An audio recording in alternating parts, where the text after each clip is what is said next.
यदि आपने मायाजारी करके कोई टिकट खरीदी हुई है, आपने छल कपट करके कोई टिकट खरीदी हुई है, आपके मन में कुछ है, आपके वचन में कुछ है, आप दूसरों के सामने कह रहे कुछ रहे हैं, लोगों को प्राय आपने देखा होगा, सामने यदि कोई व्यक्ति आ जाएगा उसकी बड़ी प्रशंसा करेंगे, अरे आप तो ऐसे, आप ऐसे, आप ऐसे, आप ऐसे वगैरह, और उसकी पीठ फेरते ही कहो उसकी 10 बुराइयां करने लगे।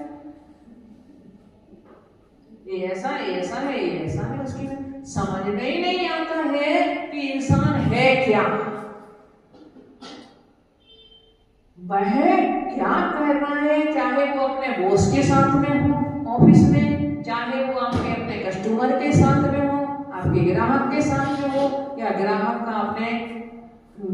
मालिक के साथ में हो, सर्वेंट का मालिक के साथ में हो, मालिक का सर्वेंट के साथ में हो, कुछ नहीं पता चल रहा, सिर्फ व्यक्ति ऊपर ऊपर खेल रहा है, अपना बस समय व्यतीत कर रहा है, अपनी जिंदगी को अपना पूरा कर रहा है, अपने समय को खींच रहा है, किंतु उसे कैसे खींचना चाहिए समय की गाड़ी, इसका उसके लिए भान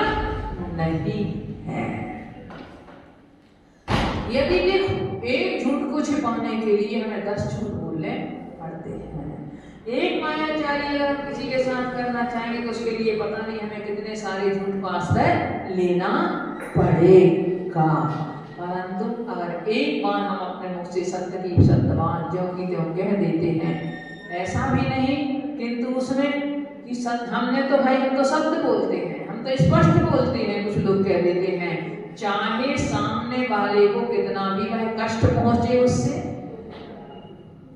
ये भी कोई सत्य नहीं है। यदि ऐसा है किसी की जान जा रही हो, किसी का कुछ हो रहा हो, किसी के मन में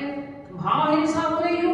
अकेली तरफ हिंसा ही नहीं किंतु भाव हिंसा ही हो रही हो मान लो, तो वो भी हमारे लिए क्या है, ऐसा सत्य भी गलत है। कहाँ है सत्य बोलो, प्रिय बोलो, और प्रिय झूठ मत बोलो, और अप्रिय सत्य मत बोलो, ये नीतिकार कहते हैं। तो अपना जो प्रसंग चल रहा था कि हमारी स्थिति ऐसी हो रही है, वह किसके पीछे, मात्र पीला उसका कारण ये है, जो हमें ये कसायों में भी वृद्धि हमारी हो रही है, उसका कारण एक है कि हमारी काम भोग और बंध के प्रति रुचि बढ़ रही है, हम भौतिकता की ओर विशेष आकृष्ट हो रहे हैं। अगर हम इस लोक व्यवहार को सिर्फ लोक व्यवहार तक सीमित रखें, लोक व्यवहार में भाई जितना आवश्यक है उतना करें, एक कोई भी व्यक्ति, जैसे अब लोग हैं